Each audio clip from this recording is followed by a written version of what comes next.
Well, good morning, everyone. This is another AGM, a different AGM to what we've had before. And before we open the AGM proper, I'd just like to say a couple of things. And that is, first of all, big thanks to Phil, Eddie, Nick, for organising this as a Zoom webinar.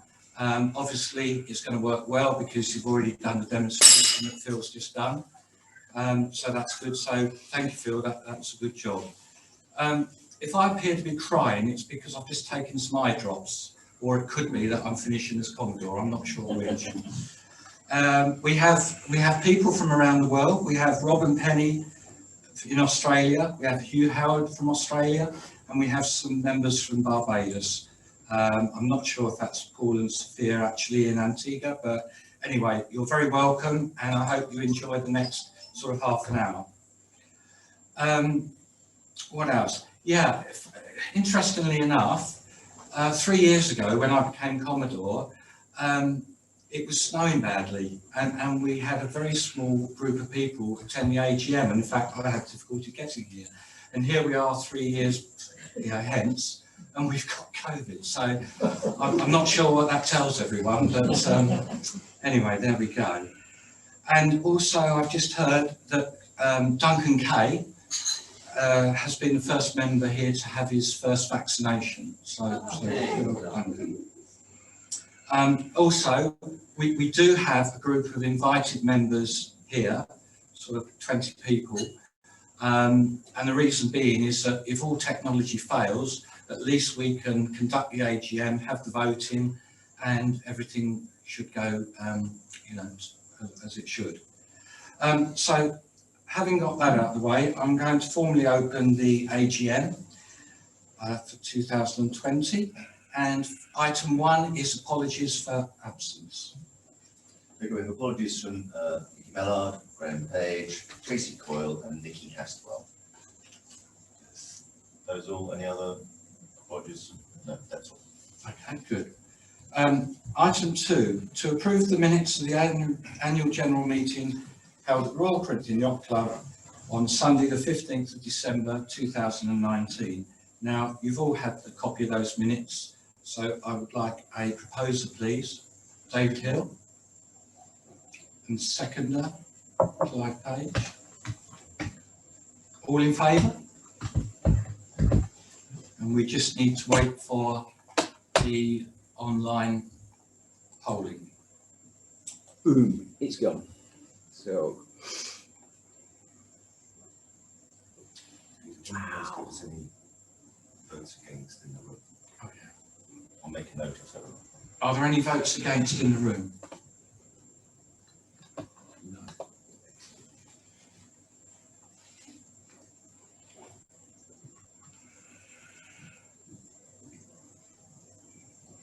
and 42 of the 43 voted, so there's one person who just can't find the voting button. I would guess. That'd be the excuse. There you go. So the results are unanimous. 42 people voted and 42 people were. That's good. 42 people have voted online, so that appears to have worked very well as well.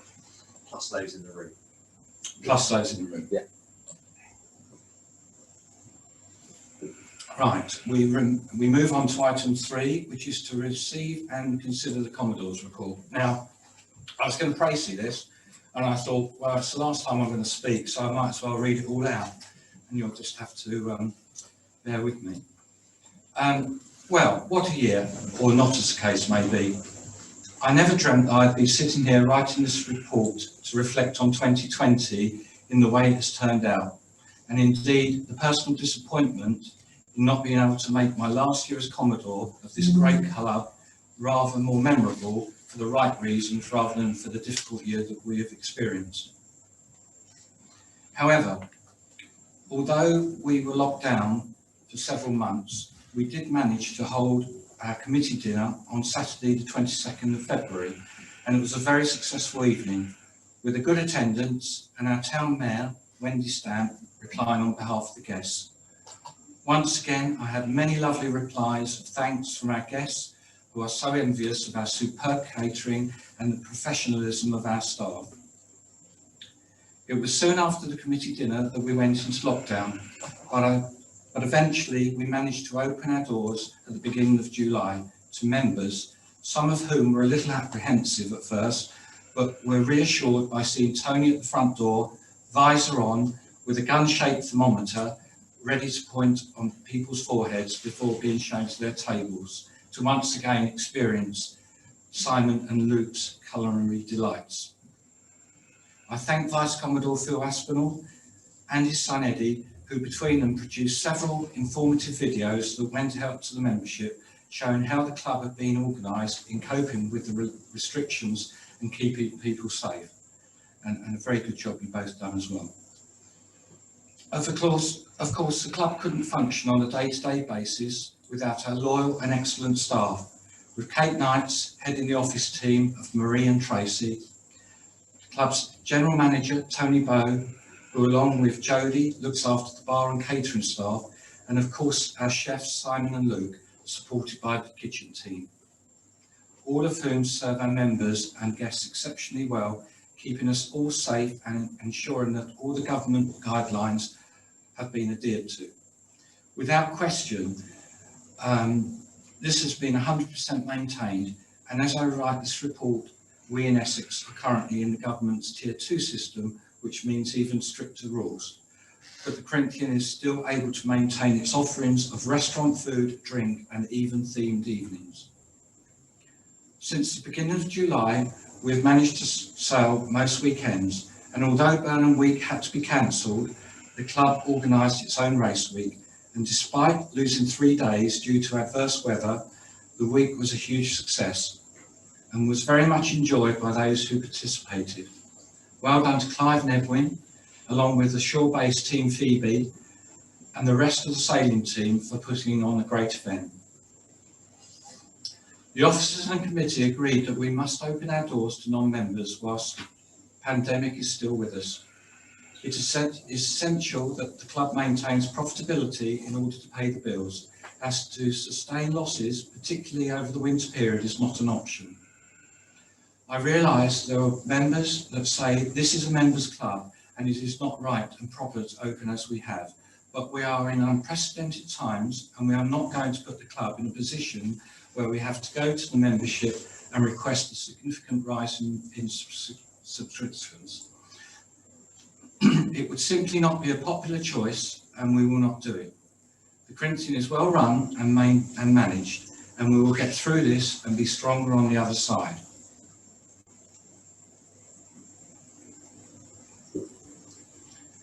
Last year, I was pleased to announce that we'd engaged the services of a sailing manager and chief instructor, Raymond Chu, whose primary role was to manage and be accountable for the operation of the club's RYA recognised training school, ensuring that all training courses and procedures were run using high standards in accordance with the RYA guidelines.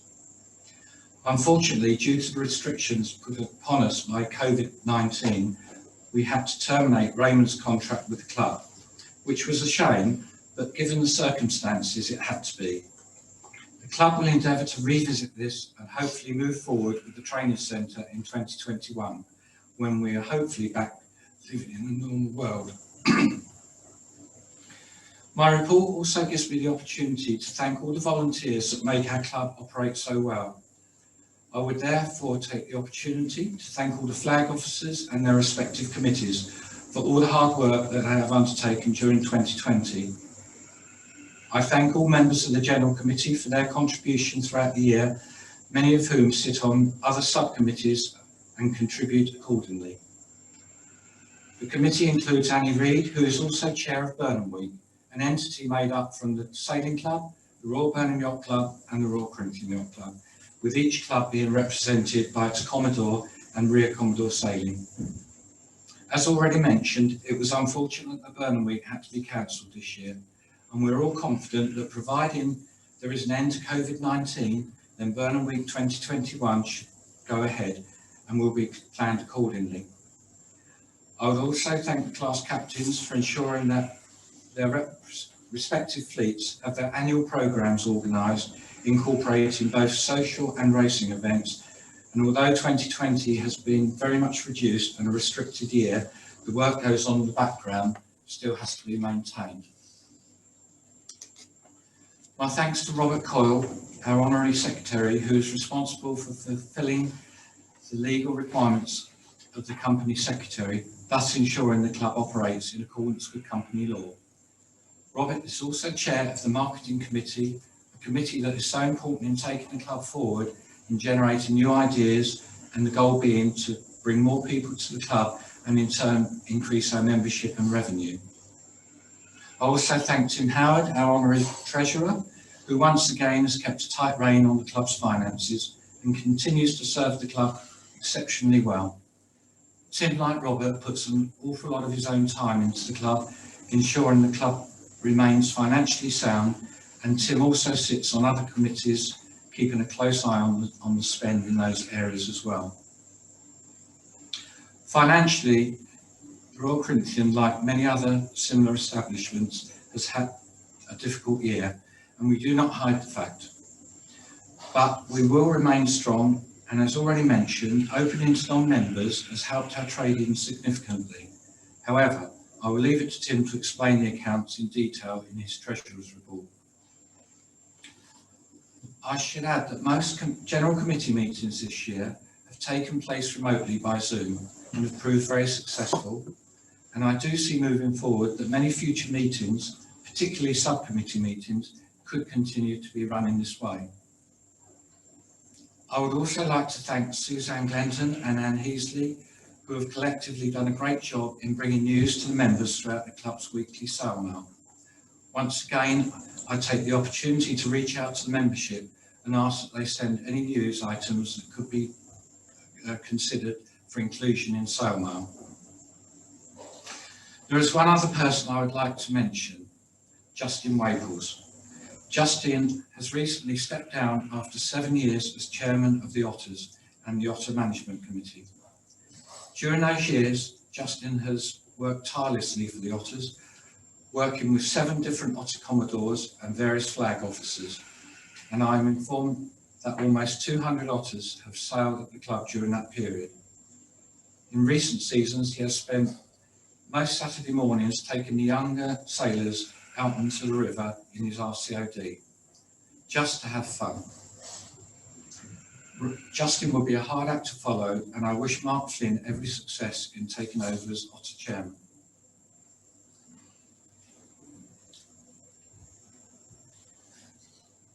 I didn't realise I'd written so much.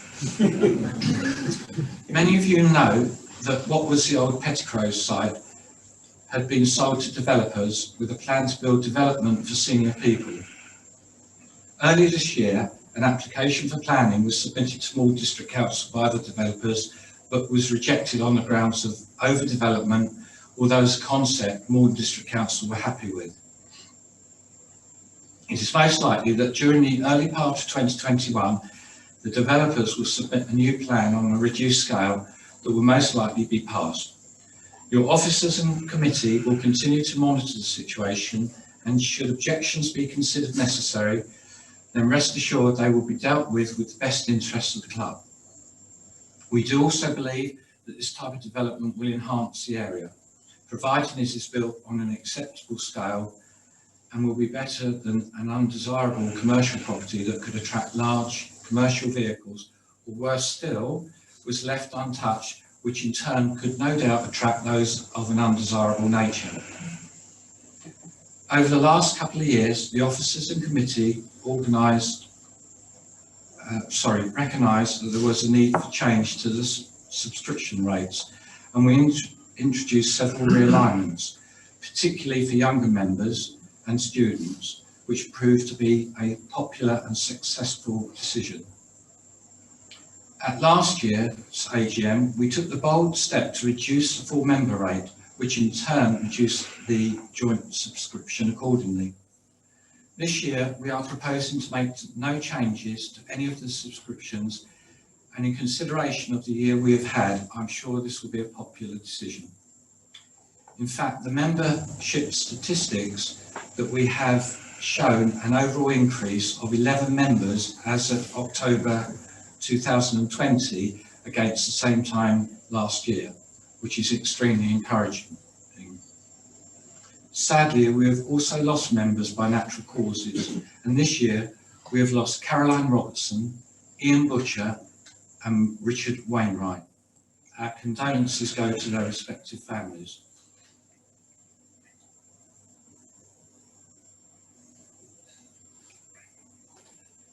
If I reflect on what's been achieved during my term as Commodore, I would say that as a team, we've achieved a lot.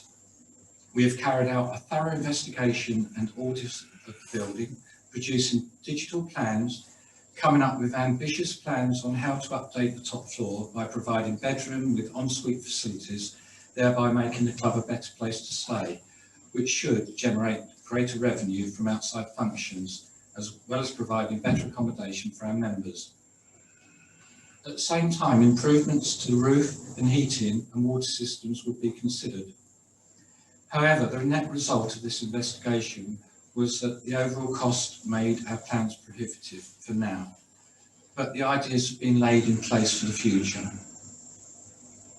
We have redesigned and refurbished the outside changing rooms, along with both the downstairs ladies and disabled toilets in the main clubhouse. All of these works were project managed by Nigel Cole, and I'd like to thank Nigel for all the time that he has spent in both planning and organising the trades and ensuring that these were completed in a timely manner, and they do indeed look fantastic. We have created a hard standing for boat parking adjacent to the old squash courts, as well as reclaiming some of the land to the rear of the field that will eventually be able to be used for future projects. At the same time, we have maintained the main clubhouse, redecorated in parts, also ensuring that the outbuildings, car park, dinghy park and associated land have been equally cared for. On the riverside, the pontoon, Versadock and moorings all get regularly serviced, so all in all, a lot in keeping the Royal Corinthian Yacht Club in a good state of repair. When I was elected Commodore 3 years ago, I remember standing up at that AGM saying how proud I was of being elected, and that had my father been alive, he too would have been proud of me. I do hope in looking down now, I have fulfilled that obligation. And I do trust that I've served the Royal Corinthian Yacht Club well over the past 3 years. I believe I've been conservative in my approach and steady at the helm, but above all, it has been a team effort with all the officers, committee and staff around me. I hand over to Phil Aspinall and his team and wish them well for the next 3 years. And I'm delighted that Phil's Vice Commodore is another lady, Anne Heasley. So another future Lady Commodore in our midst and an excellent choice. Finally, I wish all members a great Christmas, a very happy New Year, but above all, please stay safe and well. And that is my report. So could I have a proposer, please? David Mellard, seconder, Sheena Cousins. All those in favour? Anybody against? Okay, thank you. And we just wait for the poll.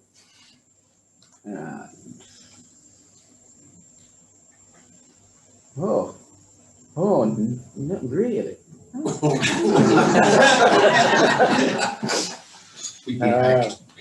And 41 of the 43 voted, and they all accept. They approve. There you go. I've ended and shared the results so people can see. But yeah. Yeah. All those online have approved, so that's good. Yeah. Excellent. So we move on to item 4, to receive and if thought fit to adopt the annual statement of accounts for the year ending the 30th of September 2020. I hand over to Tim Howard. Nothing much else to say except what was in my report, which I'm not going to read out again. Because I'm a man of few words. It's been a very interesting year. We are what we are. We're where we're at, and at the end of the day, we still have the ability to trade forward. So let's look forward to end of COVID and hopefully sailing and dining and eating back to normal next year. As Tim says, he's a man of few words. Well, when it comes to the AGM anyway. Are there any questions from the floor? No? Once again, it's a bit disappointing, but...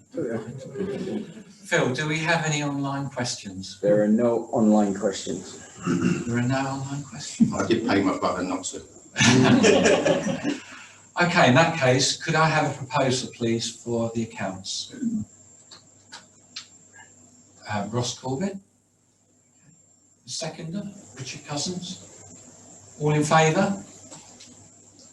Any against? And again, we just wait for the online.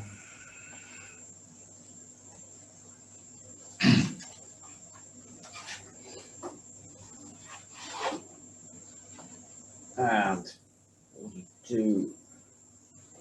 There we go. So there are 41 in favour. There is one abstention. I don't know how we record that, but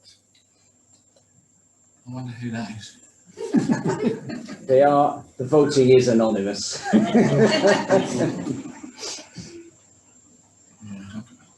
Okay. All right. So we got 41 for and one abstention. Yeah. So obviously that's been carried. Good. Thank you, Tim.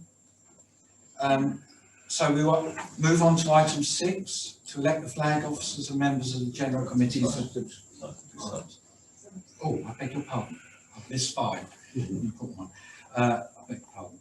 So to consider and if thought fit to approve the subscriptions recommended by the general committee to be effective from the 1st of January 2021.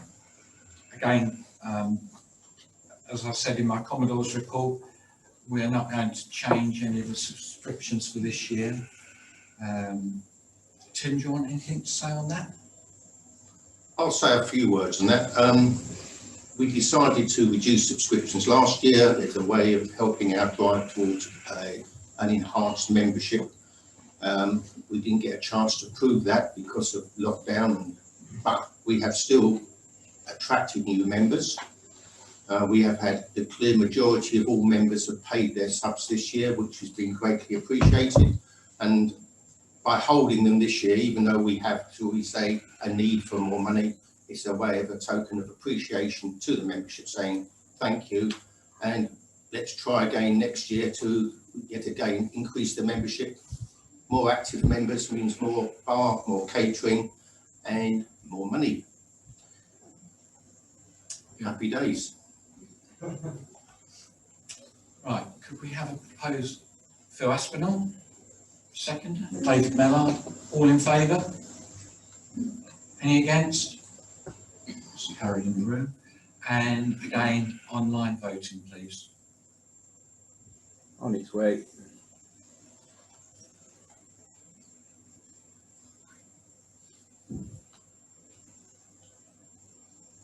Yeah. Everybody's voted and everybody's said yes. Okay, so the online voting is all in favour, so that's been carried unanimously.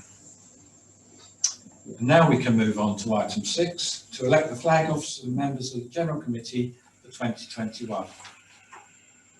So what I propose to do here, we will do the officers and Admiral as one block, and then we will do the General Committee and those that are offering themselves for re-election as a second block, and then I will hand over to Phil.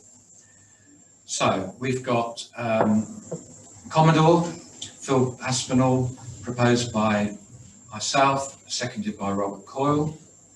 Vice Commodore Anne Heasley, proposed by Phil Aspinall and seconded by Robert Coyle.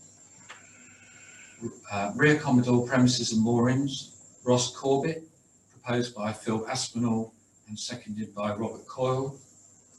Rear Commodore Sailing, Nick Milton, proposed by Phil Aspinall and seconded by Robert Coyle. On Treasurer, Tim Howard, proposed by Phil Aspinall and seconded by Robert Coyle. and on secretary, Robert Coyle, proposed by Phil Aspinall and seconded by Tim Howard. We have our Admiral, Edwin Buckley, proposed by Phil Aspinall and seconded by Robert Coyle. So could I please have a proposer for that? Sheena Cousins, and a seconder, George Windler. All in favour? Any against? So that's carried unanimously on the floor, and we just need voting. What's the new revision, isn't it? Hmm? That's what's the new revision.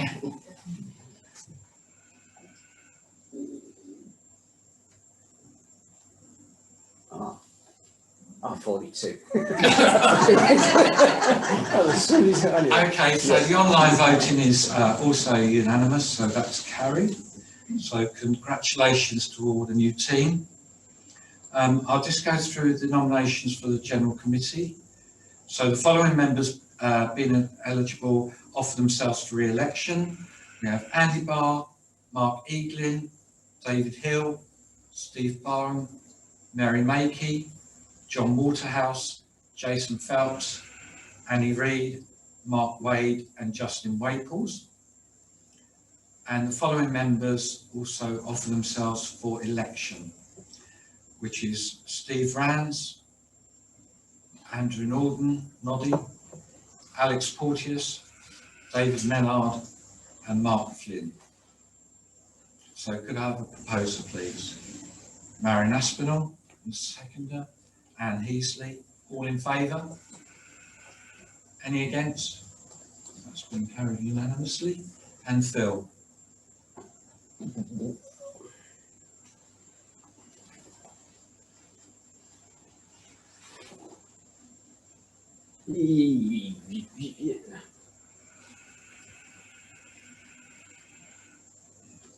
It's that 42nd person. It's that 42nd person. There, 41 up, 43. Yes, it's unanimous again. And share the results for people online. Right, yes, that's been carried unanimously online. So I'm now going to hand over to Phil as your new Commodore. Katie, can you kind of take this off for me? Yeah, right. So now for the camera. Right. So now we put a Commodore. I'll take that.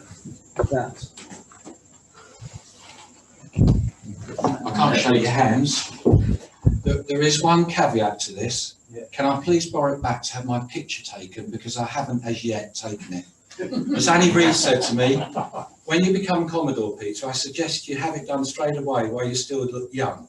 Unfortunately, 3 years later, I still haven't had it done. So there we go. That's it. That's great. Thank you. Wear it with pride, as I have Thank you. done. Thank you. Thank you. I've got one here for Anne, if you'd like to come up. So I'll hand over to Vice Commodore. Let's do that bit first, shall we? And then I'll put that down there, because clearly nothing's going to happen in those 3 seconds that it was on the table on its own. Thank you, Anne. Thank you. And the Vice Commodore, have you got, Vice Commodore, Rear Commodore David, thank you for your services. And Ross, do you want to come and get that? Nick's worked out now why I've not asked him to come up.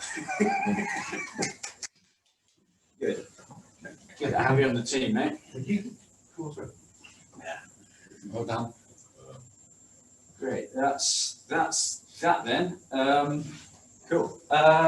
So we'll move on to. Sorry, there's one more. Nick is now operating the webinar for us, and therefore rather than stand up. So No, I never had one. and Clive, who's handing over from Rear Commodore Sailing, never had a badge in the first place. So it doesn't stop him being a Rear Commodore, as it hasn't done for 3 years, and it won't stop Nick from being a Rear Commodore Sailing for 3 years as well. I hope. We'll find out this time next year. All right, so that concludes that one. So it moves on to our final part of the agenda, which is any other business. And the first part of that, what I'm actually going to do is welcome Peter back to the floor to do the Dwyer-Mortimer Memorial Award. Peter. Thank you. So you hadn't quite heard the last of me, had you? So the Dwyer-Mortimer Memorial Trust Award for Endeavour 2020. So this is the second year that this award has been presented.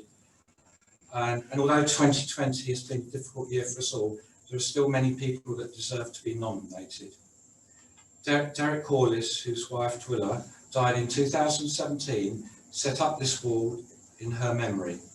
She was a management consultant working with the Coverdale organisation, and she believed passionately in helping people achieve their full potential. Her clipboard sessions were legendary and helped many, including Royal Corinthian Yacht Club members and staff, to develop their careers. She taught people to develop their skills so that they could succeed personally and within an organisation. She was a free spirit and saw and fostered this in others. So the award this year, if Derek would like to come up, and there have been, even though it's been a quiet year, we've had many votes, and it's been very much recognised that our staff at the club have been instrumental in keeping us safe, in making sure the club opens. And there is one person in particular who, during all of this lockdown, has never been furloughed, has been at the forefront of the club. And this year's Dwyer-Mortimer Award goes to Kate Knights.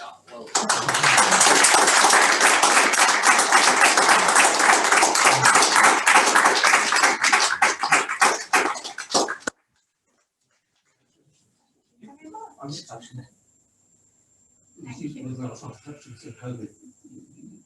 That's the trophy, and here's the sword medallion. Well done. Thank you very much for all that.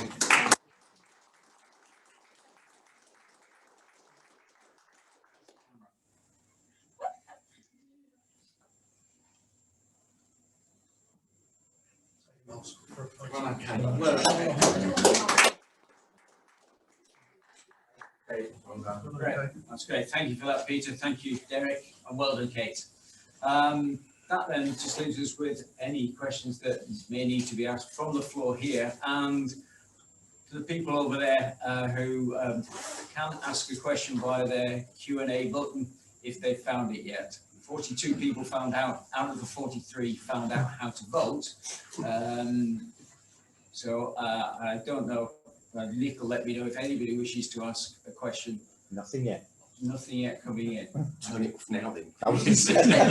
We're not sure whether the question and answer button is working then, but that saves anything It says else. disabled. So. Cool. Well, we just give that a minute or so. I just thought what I might just say is because what I expected one of the questions to be is, what are we going to do, or what do the members want me to do over the next 3 years?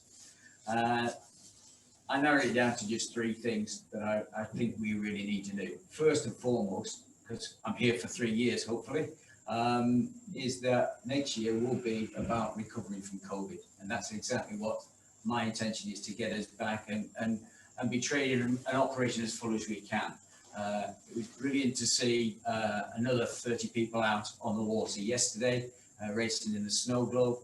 That's over 38 participants in the last 2 weeks. So it's a great thing to see us continuing and back and operating and sailing as we can. Hopefully, we'd all like to be able to be in the changing rooms and use the new changing rooms, which have been fully decorated, but we can't use yet. But hopefully next year we will do, and then we might have even more people sailing.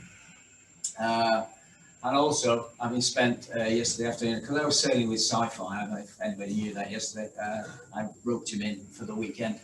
But we're on the balcony, because we had to be out on the balcony yesterday afternoon, sitting in our puddles and sit. It really was quite bitter out there, so hopefully we'll all be able to be indoors and welcoming each other and socialising, because that's the key point, being able to socialise. We can always go sailing on our own. We can always race against other people, mainly on our own, or maybe one or two people on the crew. But what we really like, and what I like doing most, is socialising with people of a like mind in the building, and sharing our stories, many of which I make up. But that's what we all, and that's what we want to get back to. So I think 2021 will be all about that. 2022 is a big year for us. We're 150 years old, so I really want to celebrate that. And after getting COVID behind us in 2021, we should be in really good party mode by 2022 to make the most of that.